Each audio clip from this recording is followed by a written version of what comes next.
Welcome to the Battlegrounds Tour Agency's tour of Erangel. Now, the island itself is pretty infamous, but on this tour you're going to get up close and personal with Erangel and see the major landmarks from the ground, just like a real Battlegrounds contestant. Only difference is, all of you get to leave the island alive. While we're down here, we'll also dive into some of the history of the island. Nobody really knows the whole story about what went down here, but with the help of prominent Battlegrounds historians, we've pieced together some of the clues left behind. Now, when people still lived here, there was quite the little community on the island. Farmers, laborers, physicians, teachers, even dock workers made up Erangel's economy, and everyone contributed to keep the island a self-sustained place. Even after the military took control of Sosnovka, life kept on like normal for a time. But as the occupying force got more oppressive and more demanding of the population's obedience, well, things started to escalate. Resistance against the military started to rise up, which caused the military to tighten their grip, and so on. Of course, that all ended in 1965 when the bombs started dropping. Anyway, our first stop on the tour is Kameshki. It might look like a sleepy seaside town, but Kameshki was actually quite important to the resistance, as is apparent by their hidden-in-plain-sight base. This was one of several bases set up around the island to monitor what the military was doing and plan strikes against them. And being so close to Stalber, you can bet they were relaying communications of their own. Speaking of, let's head up the mountain.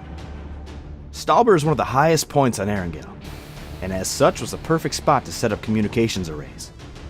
While we don't know for sure which side of the conflict controlled Stalber, the resistance base in Kameshki and the bunker just down the hill tell us that this area was mostly blue territory. They even flew the flags of their enemy down here to help throw them off their trail. This here is Erangel's infamous crash site. It's nothing compared to that aircraft graveyard down on Sosnovka, but it being so out of place is exactly what makes it interesting.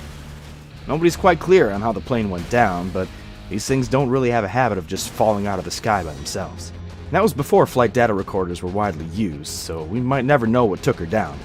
But she's part of the island now, and part of the tour. Georgopol was a priority for the occupying force, as it housed a large portion of Erangel's population, and was the island's most prominent port, with shipping containers full of supplies from the mainland arriving every week. They set up base in the north of the city and put its jail to good use once the blue flags started flying around. Some of you noticed the cameras around. Those are a more recent addition to make sure none of the Battlegrounds action is missed. They get replaced pretty often with all the bullets flying around. Speaking of surveillance and bullets flying, that mountain outside Vigatka was a prime place to set up surveillance, or even a sniper nest. It's a pretty safe bet that the resistance was up there keeping an eye on the Red Eye. That's it for the first leg of our tour. We'll spend the night here in Gatka and start up first thing in the morning. Just remember, the crew does a great job of cleaning up after a battleground, but if you happen to come across a weapon, just assume it's loaded and alert one of your guides immediately.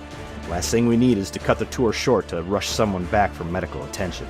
Rest of the night is yours. If you're enjoying the tour, be sure to give us a 5-star review and tell your friends that it was the Battlegrounds Tour Agency that helped you explore the Battlegrounds like never before.